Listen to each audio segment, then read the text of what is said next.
kind of already answered it. All right. It's senior year, high school. You just got your tray. You just got that chocolate milk on that tray. You got to go sit at the table in the lunch hall. Where you sitting at, bro? What table? Yeah, so I'm usually sitting with like not popular people just because my best of friends were not like my best friend or just not a popular person. But we rode to school together and he was just my dog and I always ate lunch with him. So that's who I ate lunch with, was just my best friend. You up. Walking past the jock table, you forsaken. What about the bruhs? We beatboxing over.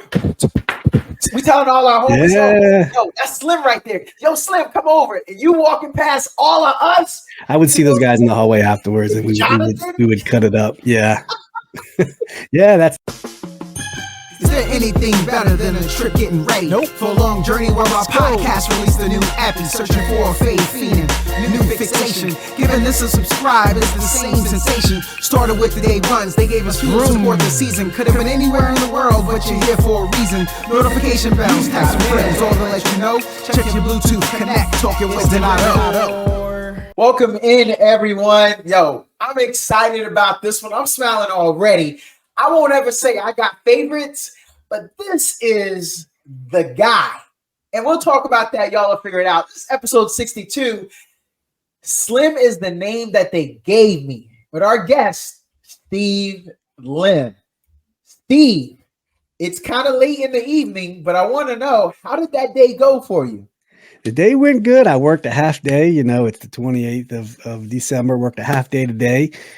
Came home, spent some time with the kid, and then just kind of chilled out, and then did my own podcast here around 8:30 East Coast time. It's 10:30 now, and linking up with my old boy Donato. And here we are, man. So it's a good day. I'm off tomorrow, heading to North Carolina to see some friends this weekend with the family, and bringing the New Year's that way. So I am in a good spot right now. It is the weekend for me. So that sounds like a great day. You made time for yourself. You made time for the kids.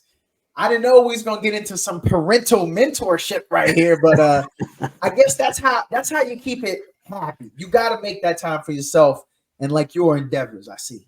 Yes, that's the mix. You got to have the good balance. It's tough. Not like my kids are 5, 7, and 9 now, and they're all doing activities. My oldest in travel soccer, so it's like we're always on the move. You got to take advantage of what little time you get to yourself, because you got for your own mental well-being. You got to have that unload time for just for you. Yo, we're gonna get into some other stuff, but since you started there, I want to get into that. All right, first of all, bruh.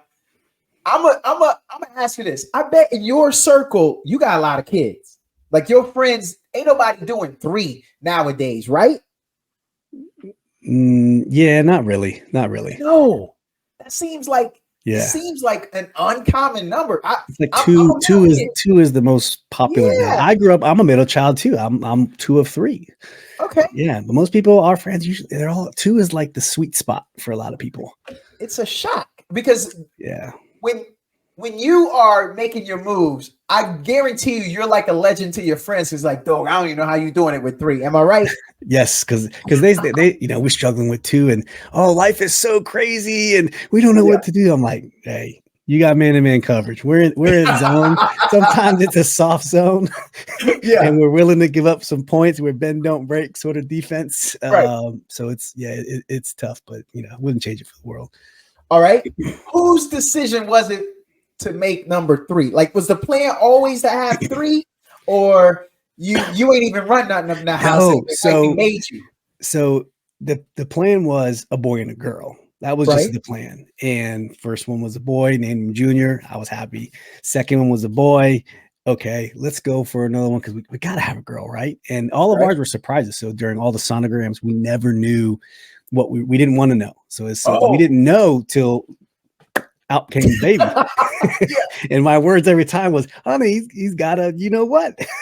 That's how we notified. And then we were like, okay, we can't do 4. 4 is just not like economically smart. We thought about it. We were like, it's just going to be another boy. That's what Asian guys do. We produce boy. The Chinese side, I'm half Chinese. So the Chinese guy, we just produce boys. I guess that's within our DNA, because I didn't know this either, but of course we learned this in high school, but the male determines the sex of the child.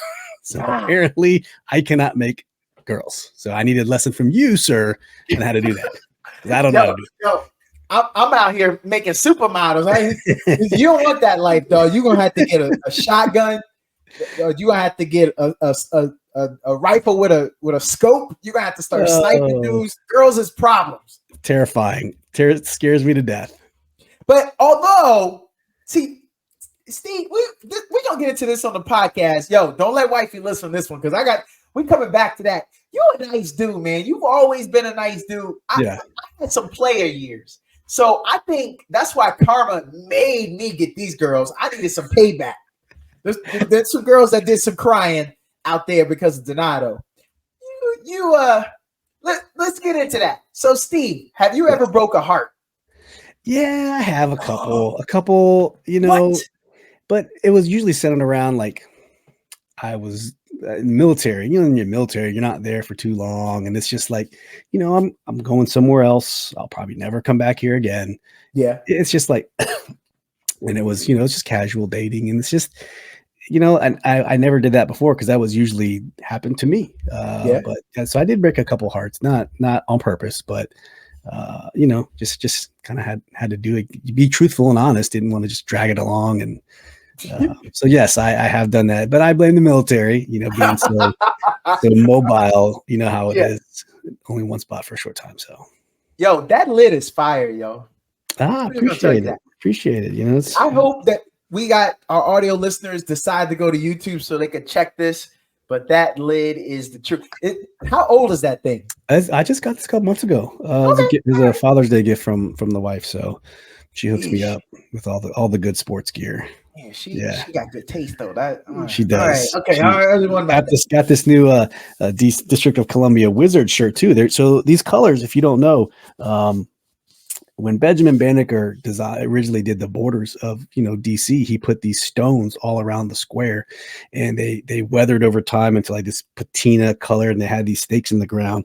And this is the colors that they kind of morphed into. I know it looks very Miami, but this is the anniversary colors for this year. They have a couple different courts, so it came out like this, kind of like a teal color. So it's just kind of a new scheme that all the teams have their own special colors this year. And this was the Wizards, as bad as they are, but I love them and I represent them as much as I can.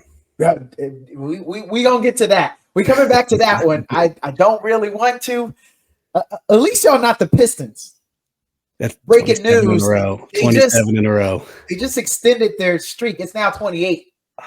It was an overtime loss, if I'm correct. So they tried, but they failed. It's 28 now, brother. Longest in NBA history. It seems like I remember some bad teams, but I guess they just lost 18 in a row, 1-1. The tanking. Like just enough to reset it. They tanked to get Tim Duncan. Of course. The Knicks, they tanked to get Patrick Ewing. I mean, Georgetown's finest. The Sixers got Allen Iverson. I'm just saying, I know some teams did some things. Yeah. But this is like a lesson in futility. It's egregious. I'm so embarrassed for my Detroit homies. But here's the thing, though. I want you to know, because I know you're a football fan, I'm on the record. For all my Michigan homies, they know, coming into this year, I told them I expected great things out of Detroit. And it looks pretty good for them. You're talking about the Lions? Yeah. Oh, yeah. They were my sleeper pick for the NFC East this summer, too. I just loved everything. What's his name? Dan Campbell was doing. A full staff of former players, never been done before. Yeah. And Hard Knocks, if you watched Hard Knocks, they just kind of hyped them up. But I bought into it. And I was like, these guys are building something special. And I'm a huge love the Lions, man. Love what they're doing. They're doing it. They're doing it right over there. And respect to Jared Goff, man, because they pushed him out of the Rams. It was almost like it's your fault, dog. Yeah. And you're the I'm problem. glad people are realizing he's got talent. Oh, man. Yeah. It wasn't the Stafford Goff trade was another thing, but I like Jared Goff, man. He's doing what he needs to do. Yeah, he is. And he's got talent. I don't know. Is it David Montgomery? Is it Jared Gibbs? Like, I don't know. Puka Nacua. That's like 1 and 2. But hey, that's the most Lions fans get on any podcast. So they happy. I'm gonna make sure my Michigan homies listening on this because they be like, I don't want to hear about some guy Steve Lim. No. we did Lions talk, and then That's they right. hooked. So okay, so Steve, let's go back. I named the podcast Slim is the name that they gave me because your nickname is Slim. That's right. Your name is Steve Lim. Bruh, right. hold on, man. For those who don't know, Steve seems like he could be anywhere and blend with anybody. If you took this dude to a hoedown, I guarantee you, if you put a cowboy hat and some boots on him, he's sitting with the homies. If you took him to a Nelly concert back in 01, he probably gonna get invited on stage. If you took him to a cookout in Mississippi, I don't even know if he ever been to Mississippi. He's blending.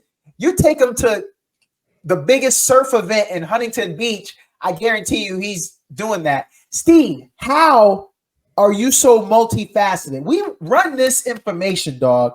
We want to know where you're from and why you are so multifaceted. Because my opinion, a lot of people don't know this, but I think when you run this info, they're gonna see how are you so multifaceted and so smooth in your movements from this group to that group. How's that work? Yeah, I think it's a multitude of things, but clearly we are based on our foundations, right? Foundation's the strongest part of the house. I was born in Alexandria, Virginia, lived in a rough neighborhood right outside of Old Town, and moved away when I was 7 in '87. Car stolen a bunch of times. It was just a rough neighborhood. Yeah, houses sound like $1 million now, but moved to Woodbridge, Virginia, spent all my years there, played sports, very diverse area, very diverse school. We all kind of melting pot of just different ethnicities and races. And I was just born just to be around everybody and get along with everybody. I was kind of like that one person that, like the tie that binds, everyone has their cliques, but I'm inside everyone's cliques. And some people don't like that. I'm in with the jocks. I'm in with the smart kids. I'm getting straight A's. I'm in with the ROTC crew. I just enjoyed being around different groups of people because I felt like it gave me energy. And then, go to college. You and I go to college at Embry-Riddle Aeronautical University in Daytona. And that is a immensely diversified school, right? And I think diversity breeds innovation. Different opinions, different points of views gives you a perspective, and you just got to have an open mind. And I just taken that approach everywhere I've been. And being in the military, just like you said, I was in the Army, went there after graduating college, and that just keeps you also exposed to all kinds of walks of life and the way people are. So I think just the way I've been brought up, college, the military, I've just been around all kinds of different people, and it's been fantastic. And I just kind of blend in where I go, just open mind, be a sponge, try to learn, never have a closed mind, never, have a formulated opinion till you can actually experience something yourself. So I think that's why I'm able to just go be adaptable wherever I kind of go, though. They named you Steve Lim, though, and then you get to morph that into a nickname named Slim. I bet ain't nobody ever complained about your nickname or try to give you anything else. Maybe, but bruh, where they get the name from? Steve? Where they get that from? The Steve. So I was named Steve. My name is Stephen Joseph. So I was named after both of my grandfathers. So on my father's side, he was named Stephen. On my mother's side, the grandfather was named Joseph. So it was Stephen Joseph Lim. But Steve Lim. I'm growing up on my sports jerseys. It was always your first dot last name. So it was S. Lim. So the name just kind of stuck, you know what I mean? It's not like Slim Shady or whatever, right. Slim is a very DC slang term too, but it was literally S. Lim. So it just came out Slim on on the football jerseys, the baseball jersey. It just worked out that way. And so when I get to college, it just kind of just came with me, and that's kind of where it just stuck. Steve, I feel very comfortable with you, but bro, we got to get to some stuff here. You already said, so you said you're half Chinese. Okay. That's new information here. But bruh, the Asians don't roll like that. Like, ain't nobody, look around. Ain't nobody got a Chinese dude. Sorry, half Chinese, but ain't nobody got no Chinese dude in their circle. The Chinese dude ain't at the cookout. That's true. You know how rare this is. Like, I feel like you holding it down for all the Asian. I'm trying, man. I'm the hybrid, right? I'm the hybrid crossbreed, just trying to blaze trails where I go. But I've just, like I said, I've been around a bunch of different races and cultures growing up, and I love them all, man. I love everybody, and yeah, just being from the DMV area, you know how it goes, man. We're just it can be, you know, very pockets of specific races and stuff, but for the most part, it's a melting pot, man. It's great. So you said that you was in the military. You blend a little too good. I don't even know how you got this fake name, dog. This is fake. I'm gonna say it to your face. You and your fake name. Yo, Steve, you a spy? Because it would fit, right? It would fit. Pretty sure that's what you probably did in the Army. I was a former intelligence officer. I was a former intelligence officer in the Army. Yo, see. So there are some training that we get, you know, to talk to people. You can, you know, elicit information from someone just through casual conversation and different tips and tricks to read body language and kind of how to steer a conversation. So yes, but I think that was later in life. It didn't change who I was at the time. It just kind of made me a little. Now the Army knew. The Army knew. They did their little background checks.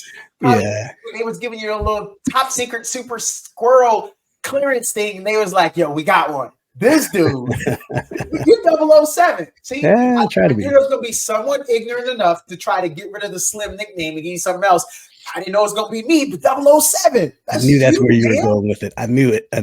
Yeah. I'm glad. Okay, so the Army ain't as bad as we all think, because, you know, they take our cousins and our cousins never come back. Did you ever get that stereotype? That means that your cousin is having fun and they like in the military. It don't mean it's like prison.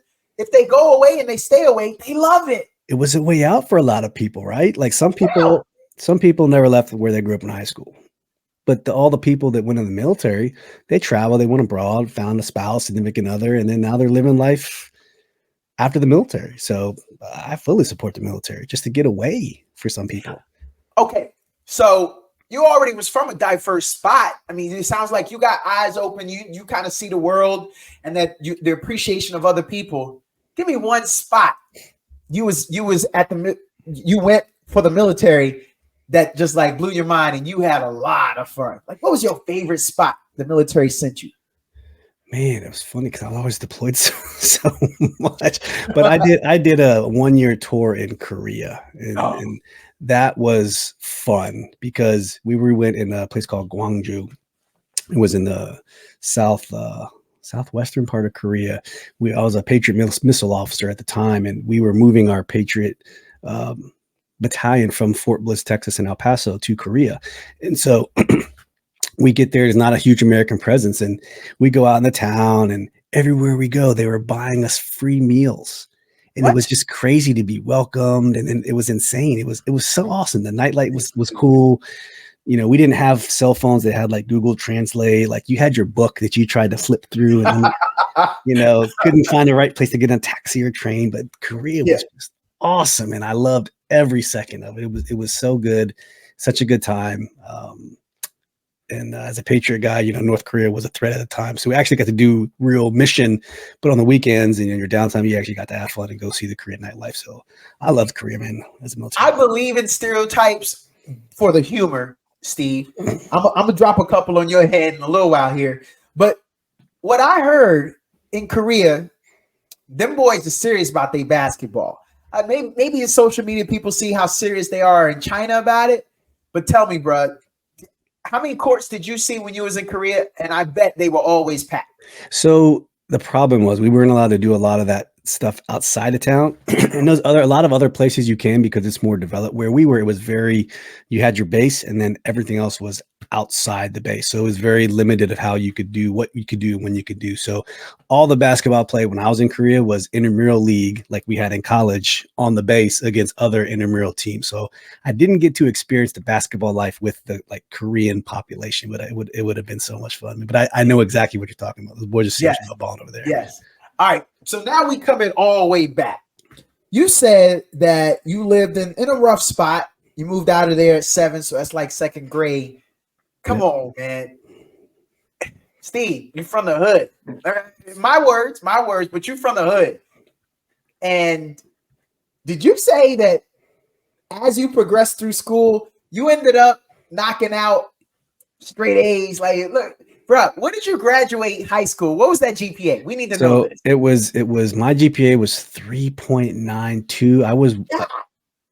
So I was ranked 112th out of 616. I still remember this. So there was 112 people in front of me of a graduating class of 616 in Woodbridge Senior High School, class 98. So yeah, I school. The downfall to me though, D, was this: school was easy to me. I didn't have to really apply myself in high school. It was so natural. I Yeah. was so good at everything, every subject, math, English, science. Math was my subject, right? And I didn't have to study. It just came so easy. Did all my homework inside school, so I didn't do a lot of work outside of like at home. Like, everything was done in school. I stayed after school to do everything in the library, junior Yeah. ROTC and stuff.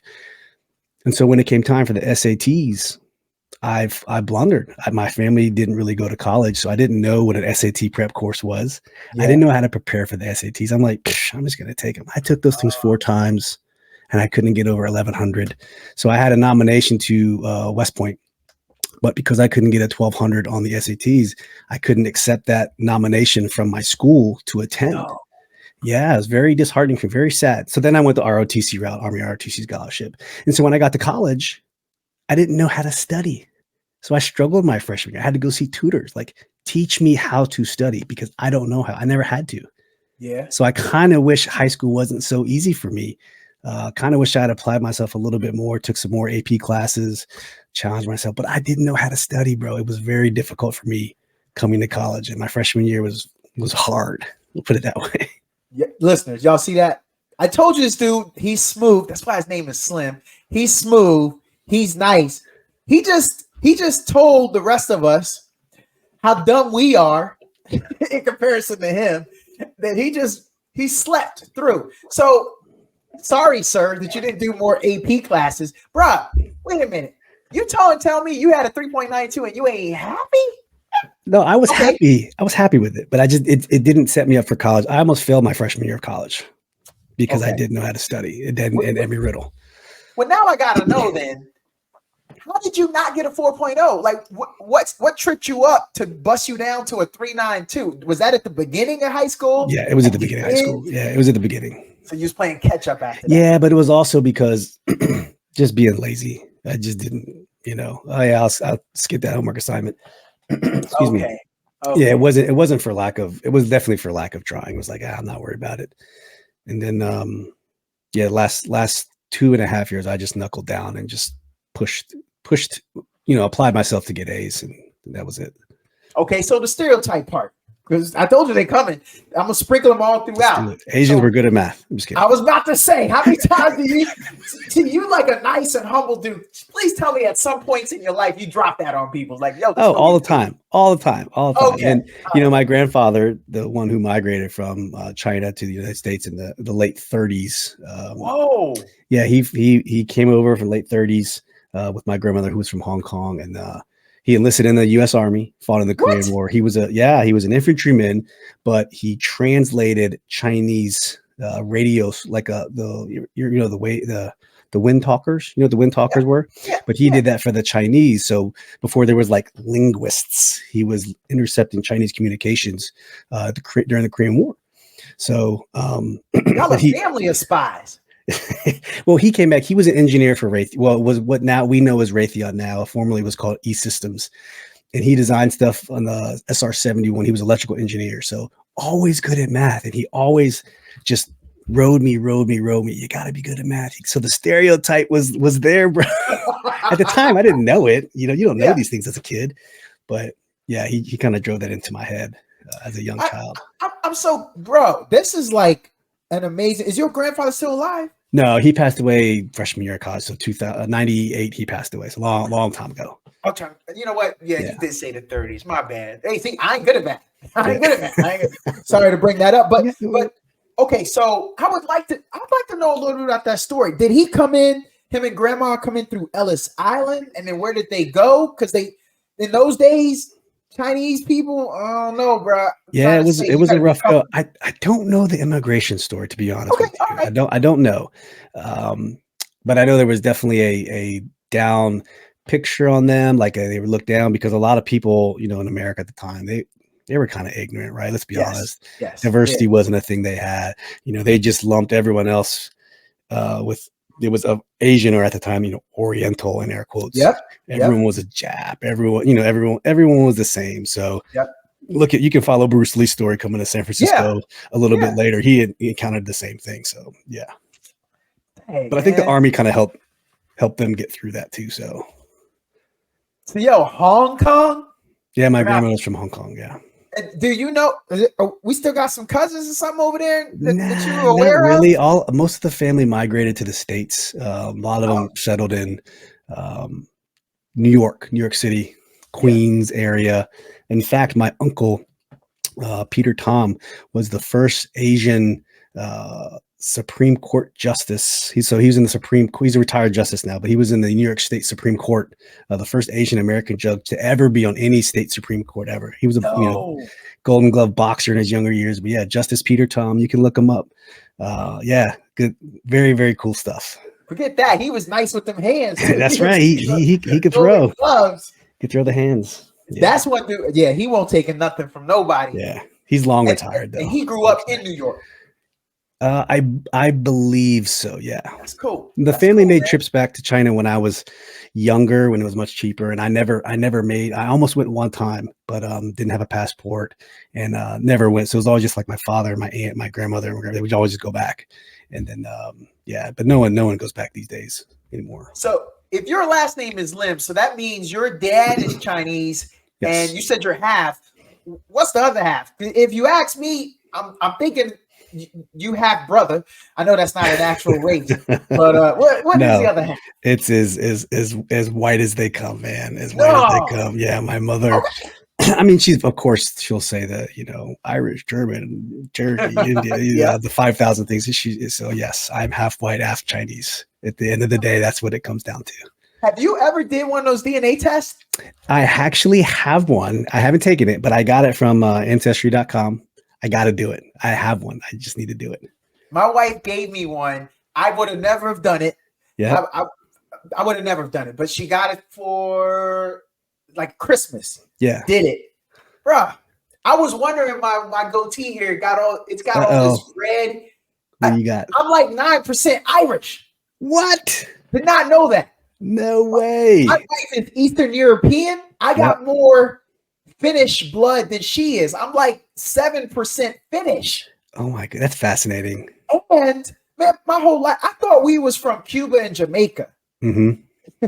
And then we always heard we was Native American. Oh, I'm Native. I got some Native American, but from South America, from Chile. Oh yeah. We thought we was like Cherokee, like right here in Virginia, North Carolina, Native American. Nope. Bruh, you gonna find some stuff. Yeah, it's gonna be fun. And then of all the Africans, my highest percentage is Nigerian, which is really cool. And then the rest is like all the coastal. So I'm like all West Africa. But you know me, I'm 5'5". I'm not the tall Africans. That ain't my lineage. And those are not the West Africans. They heading over Eastern. So yeah, which explains it all, man. I see why I'm 5'5". I'm one of them. But yeah, man, I learned a lot. And so yeah, I think you'll enjoy it. Now I want to know, because I want to know, do I got more Irish than you? That'd be funny. And yeah, because it's biology, right? It's just biology. And then you can go online and build out your family tree and stuff too, which I did years ago, working night shift for a job, and I got a cool tree. Not too bad. Now I just got to get the DNA kit and see if it actually matches and stuff. So, did any of your kids come out with like blue eyes or anything anti-Chinese? Yeah. So my kids are now officially a quarter, right? Because my wife is Polish and Italian, like straight up. Her last name, just a bunch of consonants thrown together. Right? I can't even spell it for you. She ain't gonna listen to the pie. Don't worry about it. But my first two kids, I wanted them to have black hair because that's but they came out with dark brown hair, which is what my wife has. And my second son is a direct reflection of me. He is my twin. You could hold up our pictures. We look exactly alike. He just has dark brown hair instead of black. My third son came out with, I'm not gonna say blonde hair, but very, very, very, very, very light brown hair, very trippy. Not trippy, like I'm gonna accuse my wife of being with the mailman trippy, but it was just like, yeah, that's odd. It's getting darker now as he's gotten older, but All right. curly hair, and it just not. I don't have curly hair. My other kids are straight hair, I ain't curly never light brown seen hair. an Asian dude. I'm gonna lump all Asians together. I ain't never seen a curly haired Asian. Yeah, it's crazy. I'm not And then saying they I'm not out there. I'm 6'1", and Asians usually have really good hair. I'm bald. I lost my hair at 23, so it's like I have the weird parts of different sides of the family. So I'm tall, which they're not usually tall. You stole that one from me. I was gonna say, dang, bro, you 6'1"? Yeah, I did not know that. yeah. All right, so 73. wow, Yeah, 73, 6'1", and that's nuts. 2.5. When'd you stop growing? I think I kept growing after college. I really did. I think I felt like I was like 5'9", 5'8" in college. I kept going. I don't know. Didn't even learn how to work out till I got in the military properly, anyways. With weights and stuff. So I always ask people. You kind of already answered it. All right, it's senior year, high school. You just got your tray. You just got that chocolate milk on that tray. You got to go sit at the table in the lunch hall. Where you sitting at, bro? What table? Yeah, so I'm usually sitting with like not popular people, just because my best of friends were not like my best friend, or just not a popular person. But we rode to school together, and he was just my dog, and I always ate lunch with him. So that's who I ate lunch with, was just my best friend. You walking past the jock table, you forsaken. What about the bruhs? We beatboxing over. We telling all our homies, yo, that's Slim right there. Yo, Slim, come over. And you walking past all of us. I would see those guys in the hallway afterwards, and we would cut it up. Yeah. Yeah, that's how I did it, man. That's how I did it. You a real one, Steve. You a real one. Appreciate that. All right, so you said you played some sports. The jocks knew you. What you play, bro? What you do? Yeah, so growing up, played baseball and football. Those are my two sports. In Woodbridge, growing up, the leagues, the local, I guess you could call them rec leagues or county leagues, man, they were huge. Everybody played those. That's where everyone. I don't know how it is today, but back then, Eastern Prince William County Sports Club was where you played ball, and then I did that multiple years throughout time, and then. Freshman year of high school, played some football, tried out for the baseball team, but I really slacked on my skills. Baseball was my sport, and I just slacked off, and once again thought I didn't have to apply myself, and I didn't make it. I was a catcher, but I was like, you know what? I can go play left field because left field's awesome. But I was a catcher growing up, and as a catcher, you have a distinct throwing style, and I was arrogant and didn't apply myself, and I didn't try out for catcher. But that was the position I played my entire life, and got cut. And then from that point, I kind of turned my attention to junior ROTC and I gave up all sports sophomore year of high school. Yeah, fully committed to junior. I became like on the armed male drill team, so I'm spinning rifles after school, and I committed fully to the ROTC life after that, man. So how'd you keep those skills up? I continued to play in the rec leagues. Like I played outside of school, where the talent was still there. So I continued to play. And then my senior year, I hurt my herniated disc in my back, and I stopped sports altogether. But when I stopped playing sports in high school, I really focused on martial arts out of my personal life. So I took Kempo karate growing up, and that was like my thing. I dropped everything, and it was like karate was everything. That's what I focused all my attention on, and it was fun. Kempo. Wait a minute. What was the dude? Don't tell me. Don't. That was the song. Don't tell me. You said it. Perfect weapon. The perfect weapon. Jeff Speakman. Yes. So he was one of the American Kempo karates. What I took. Ed Parker. If you remember in the Bruce Lee story, Bruce Lee displays his first Jeet Kune Do was his art. His first time he presented that was at Ed Parker's karate team. Ed Parker was the founding father of American Kempo karate. So there's a linkage between Bruce and Ed Parker and then the American Kempo karate. So yeah, good stuff. What belt did you get up to? I was a 3rd degree brown. I was about to get my black belt, and I hurt my herniated disc in my back. I was working at a restaurant lifting beer kegs, probably illegally. I was 16, wasn't supposed to. I would get beer kegs out of the walk-in freezer as a busboy, and then I just snapped it one day, and it just weird. And then over time, and had surgery freshman year of college. I kept that a secret. Okay, we'll come back to that. Wait a minute, bro. Yes. I knew you all these years. You had a 3rd degree brown belt. Yes. I could have been picking fights. We could. Well, if some of the people I rode with in high school knew that, and they kind of put it to the, even though I said, guys, please stop. This is not, there's no need to go out and pick fights. But yeah, never had to really use it a couple times, mostly all in college. Right. Okay, Steve, those times you had to use it, did you break into the stance or you kept it? Oh, no. I mean, how did you? There was a bar out in Stetson. I forget what it was called. It was where we always went on Thursdays. And with some of the ROTC kids, and they knew, and I was like, come on, man. And they knew the crew I rode with, like Freddie and the guys, we could get down.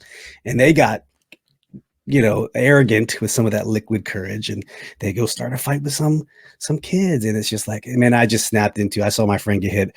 I did a spin kick and I just kicked the dude down the stairs, and I turned around and I thought this guy was coming at me. I don't know if he was or not. And I just dropped. He had a cigarette in his mouth. All you saw was sparks fly. And then I don't know if he was going to hit me or not, but at that point, you don't know. You got to just act, right? And I wasn't drinking or anything. Newport. It was just hanging on his lip. He just and then the other time I had to do it, same place. We were walking to a bar, and we saw a kid from Riddle by himself in the parking lot getting harassed by these kids from another school because he stepped on another kid's shoe wearing Jordans, right? Right. So we roll up, me, Randy, Freddie, like 2 other guys, and there's like 6 of those dudes, and there's like 3 of us. And we protect the dude, and it's just, oh man. And I remember that one.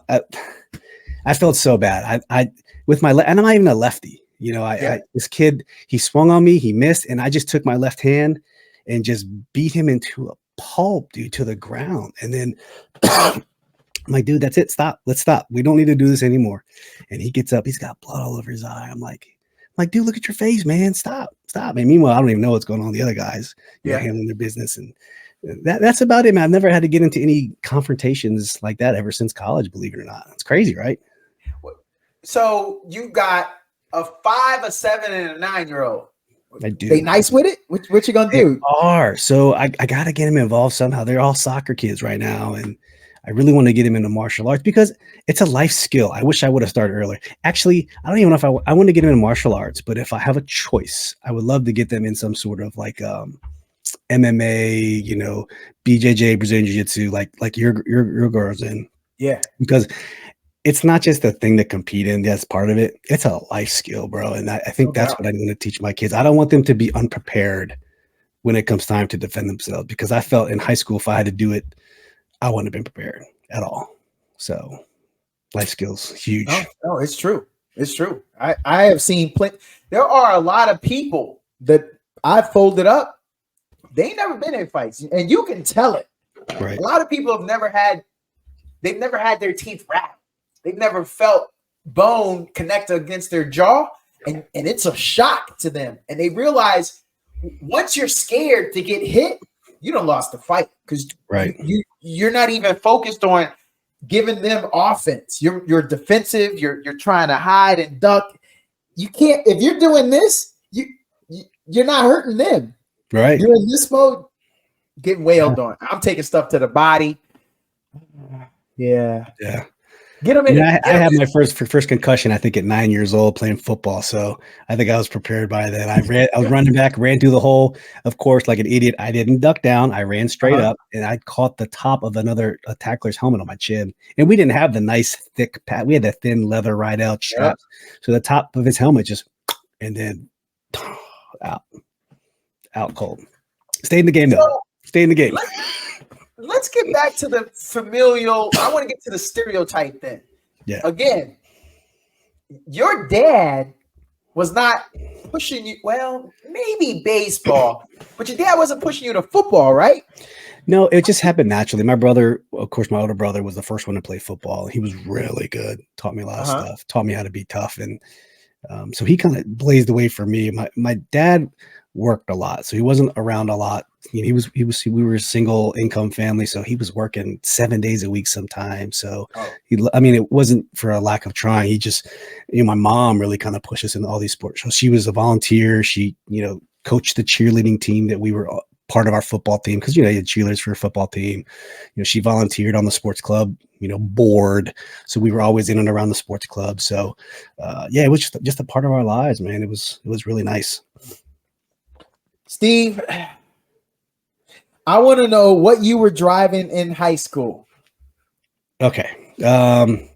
I was lucky. I didn't have to buy a car. My dad let me drive his 83 Monte Carlo SS Super Sport. It was so nice. Dark blue. That's the car that got stolen a couple of times when we lived in Alexandria. It was an 83. Oh, I don't doubt that. But it was immaculate condition. And when I turned 16, because my brother was a very troubled man, you know, in lots of trouble growing up, lots of trouble, in and out of juvenile hall. And, you know, so I was seen as like the good kid, for lack of a better term. So when I turned 16, I had a job, I had straight A's. They let me have the car, not have it, but I could drive it to school. So that's what I drove to school. It was great. It was way too nice for a 16-year-old to be driving, but I never got in an accident, took care of it. And then when my brother got locked up again, I drove his 83 Chevy Citation, which was a big piece of crap. Yeah, I drove that around. It was doo-doo brown too. It was like just dark doo-doo brown. Hatchback, right? It's a hatchback. Yeah. So I drove that around too when I couldn't have the Monte Carlo, but I got lucky. I got spoiled. Bro, let's go back to the stereotype. Dad sounded like he was a down dude. Maybe he got a couple invites to the cookout. How did he fall into that car? Because for the culture. Yeah. So same thing. That car meant something. He grew up in Alexandria, very diverse, you know, area. Went to TC Williams, so they knew the whole Remember the Titans thing. That's where they grew up. They grew up class of 76, man. So they lived that movie, and they're like, yes, a lot of that's not true. It was a lot worse than what you saw in the movie.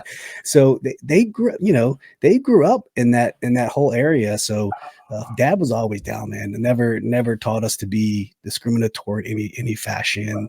And at that point in time, there was a little bit of consternation about, you know, marrying outside your race too. So my mom and dad had a little bit of hard time, but eventually everyone came around, you know? Yeah. So. I didn't even think about that part. It was like, I'm sorry, she what? Yeah. Yeah. There's a great Chinese girl over here we know. Yeah. Okay, but Pops was like, nah, man, I'm rolling with that right there. I got Farrah Fawcett over there. Yeah, my dad did a year of school at University of Delaware, and then just came. He's a blue hen. Yeah, blue hen for 1 year, and then they had my brother at 18 years old, man. So there was just no time life had to get started right away for them. So yeah. I couldn't imagine having a child at 18. It's crazy.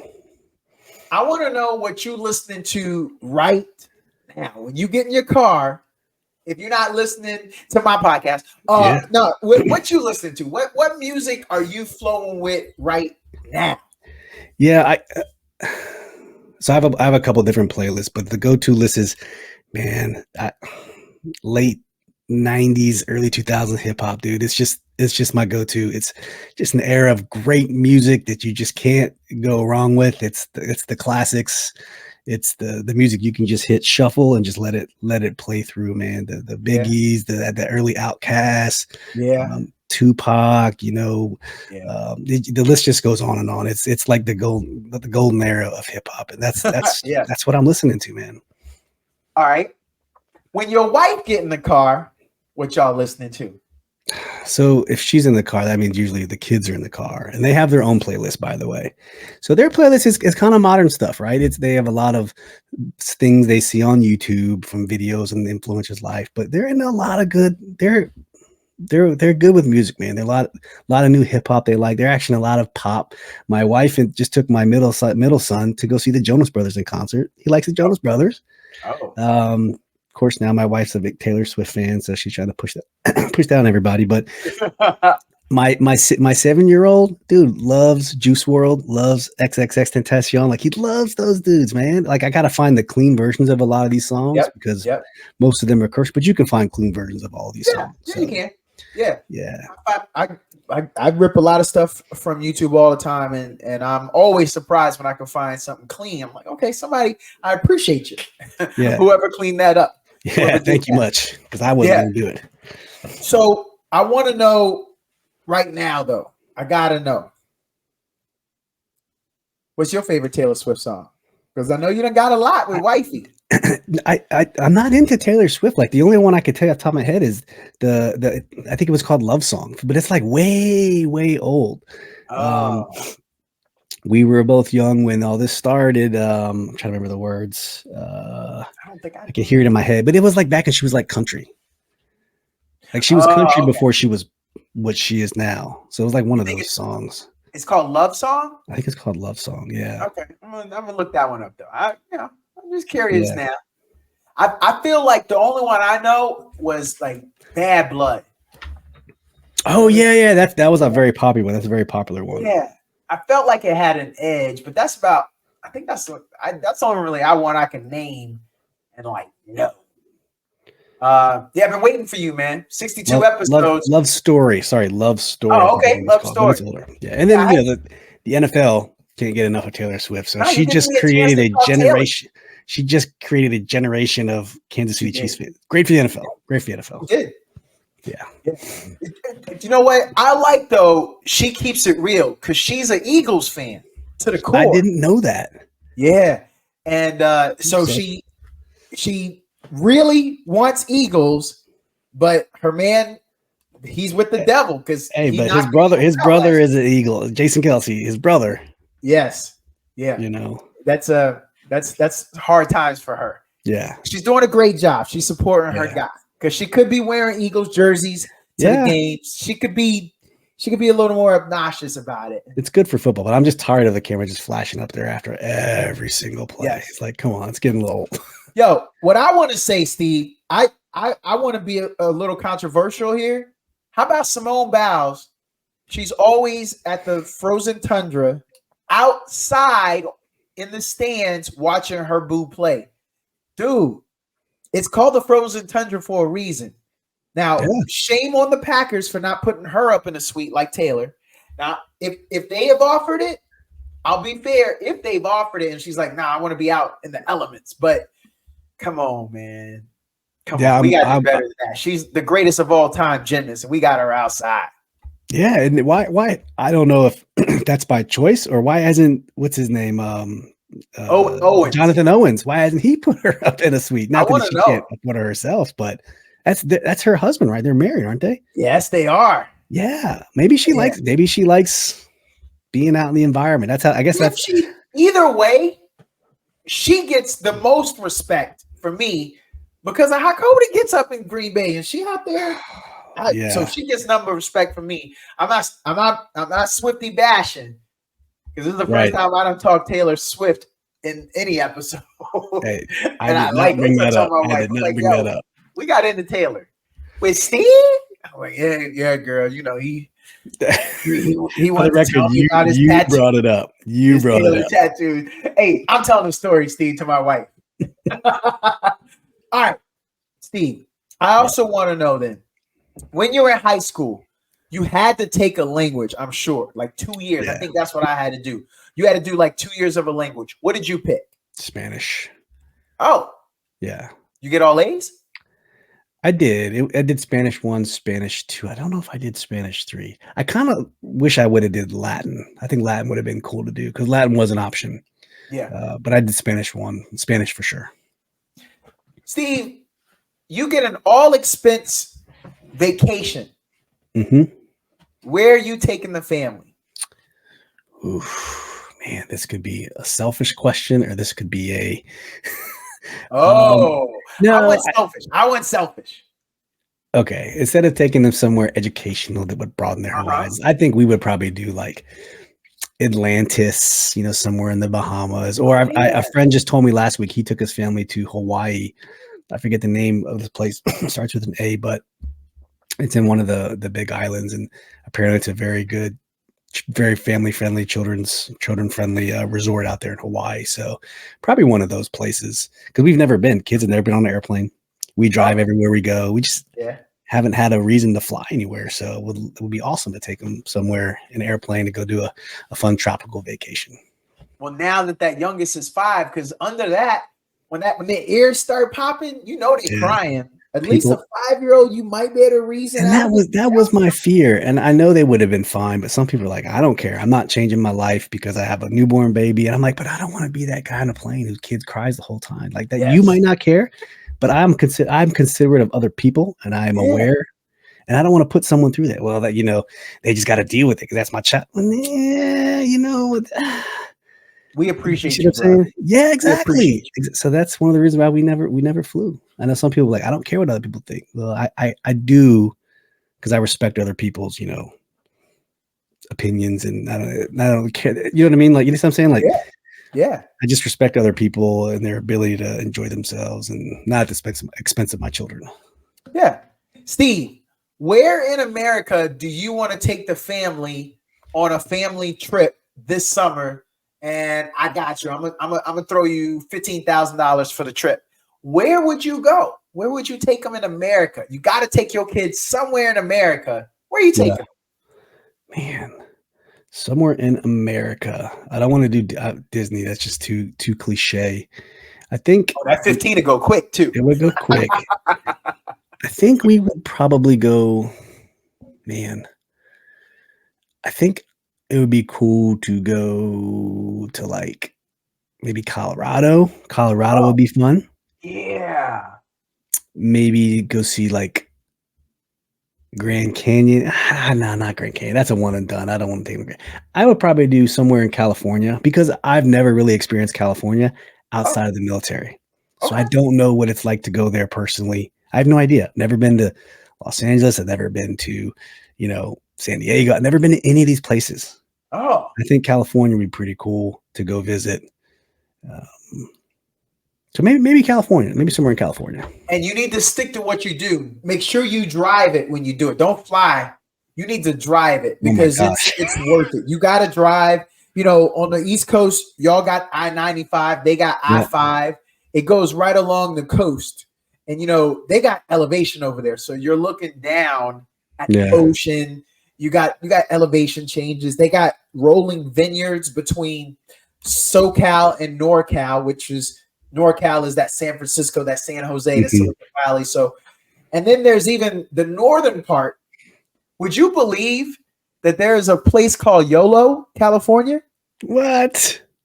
No. Would you believe that there's a place called Yizzix? No. Yeah. All of that. There's a place called Eureka, California. Wow. I feel like because it's so big, they ran out of stuff, but that's the kind of stuff you would miss if you fly. So trust me on this. You got to do California through your windshield. You have to. And Los Angeles, for the record, was designed. It's the original driving city. So Los Angeles was set up in the 50s. That area, that planning, all of that was set up. It's moniker. It is the driving city. So. And what's that road that parallels the coast that's supposed to be really nice, like Coastal Highway or some right along? You know what I mean? Like, I've heard that's beautiful. You got to do that. And I know you a motorcycle rider.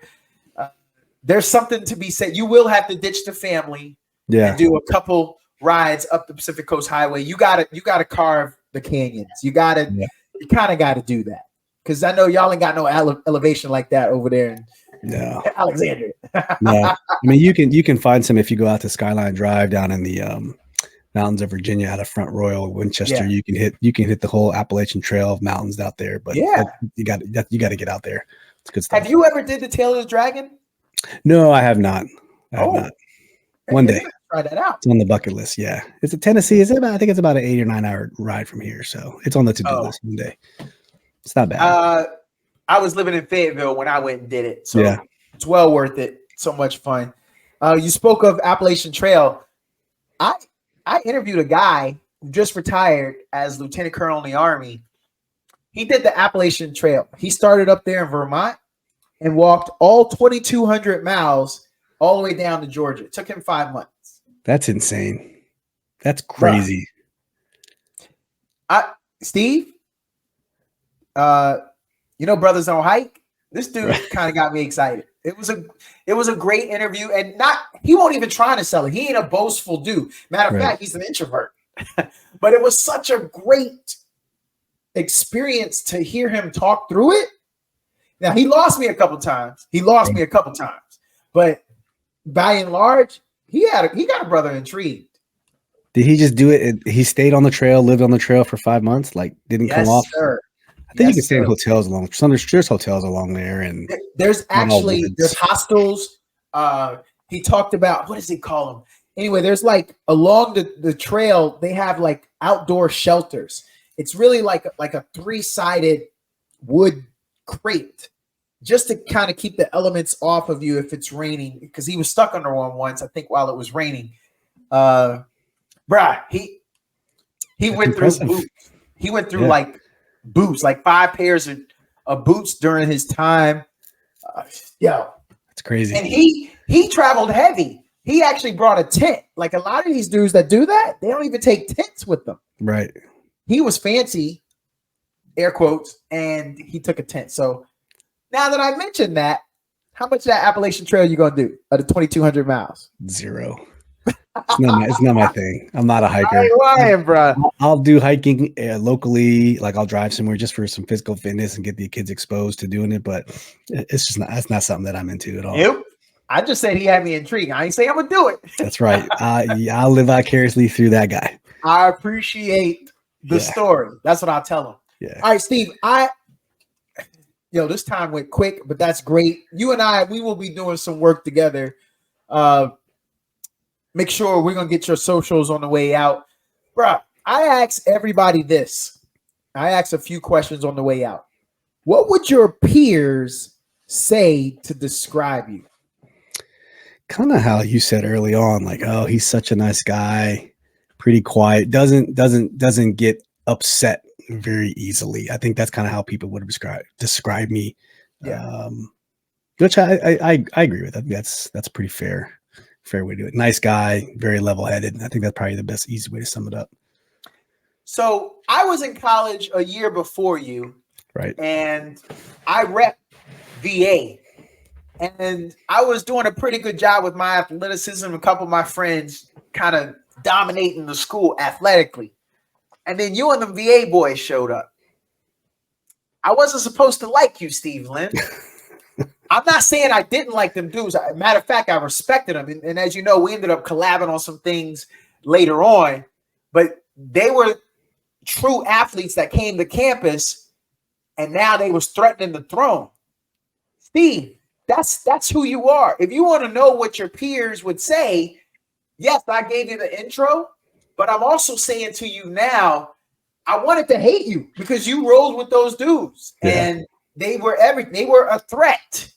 But the rest of the story, first thing I said is, I think I asked you to come do softball with me. And then first it was football. We were on your flag football team called Too Much Power.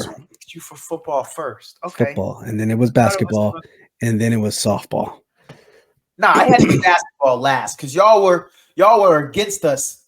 That's right. Starting out, we were. Yeah. And they were lifelong basketball players. I was a casual basketball player. I got better by playing with them.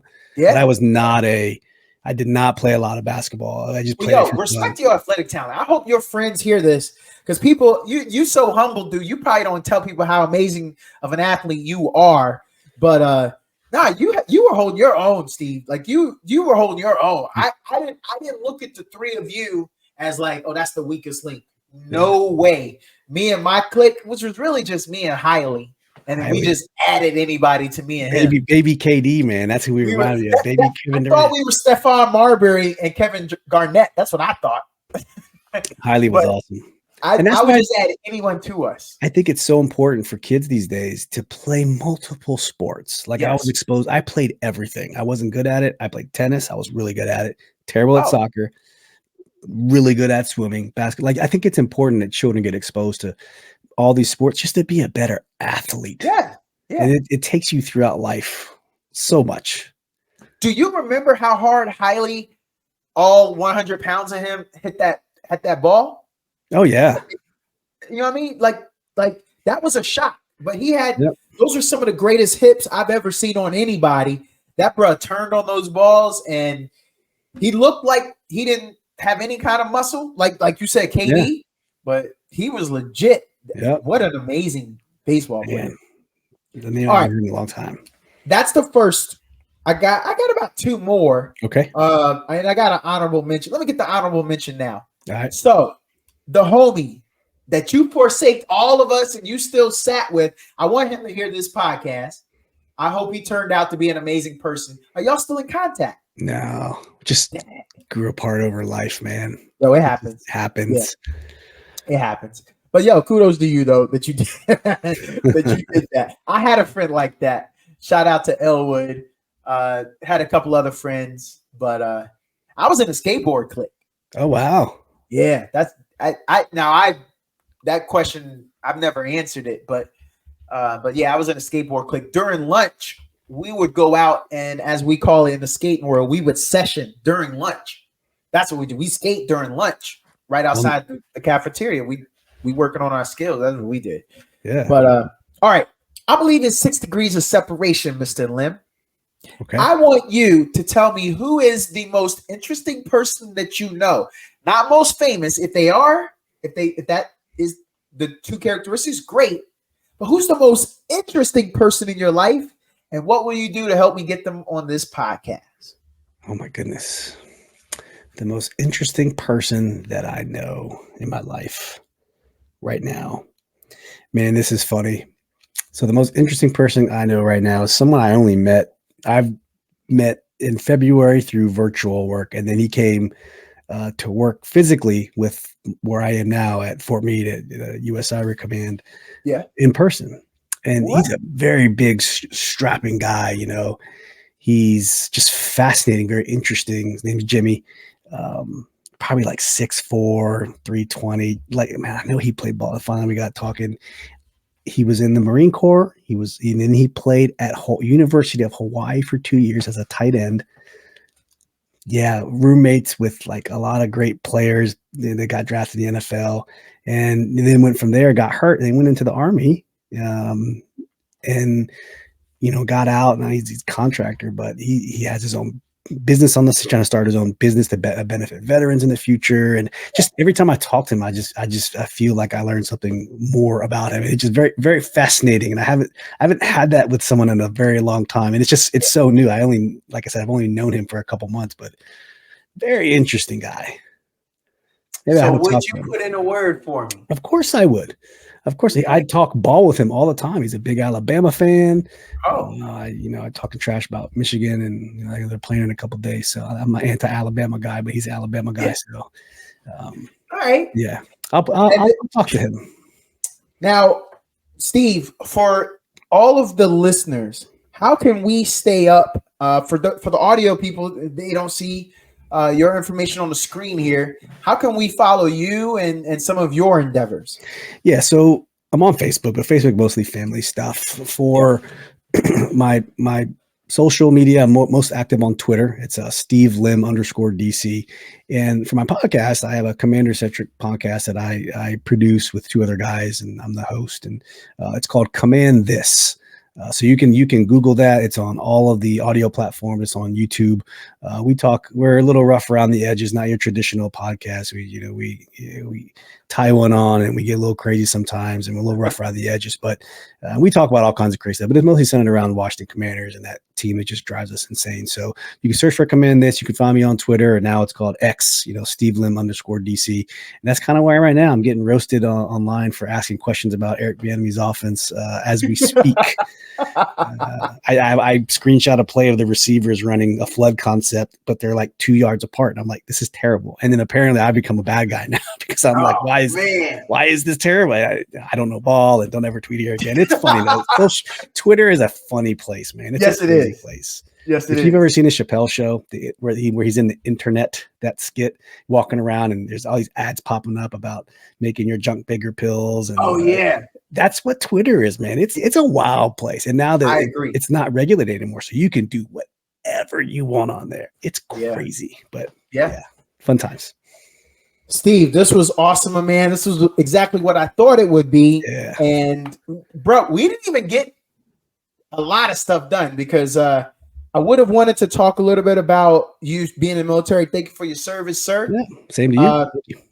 I definitely would like to get into a little more kid stuff. There's some marriage stuff I would love to get into. And then just lastly, we didn't really get to talk sports, and I would love to talk a little bit about the team that you rep so hard. So I'm gonna leave that meat on the bone because that gives us a chance to come back. Part 2. I still want to do some other collabs, but I mean, I want to get that Steve Lim time again. Always down, man. Yo, I appreciate taking the time, man. For those who don't know, he's up late, East Coast time. I'm an hour behind him, but he's up late doing this. Y'all heard how his day has already been. But yo, this was awesome, Steve. Yes. I really appreciate you, bro. Thanks to that. I appreciate it. Man, it's a blast, man. Time goes by when you're having fun and talking to good people. So we could have talked for 2 hours and it would have seemed like nothing was going on. So I'm trying to be respectful of your time. That's what I'm getting at. That's but I would love to come back and talk some more, man, about whatever. It's always a good time talking with people. Oh, I trust me. I got more I could do. I got more in this little sheet right here. Sign me up. All right. Yo, have a great rest of the night. Get that sleep, sir, and go Commanders. That's right. Health to the Commanders. All right, man. We'll talk to you later. All right. Peace.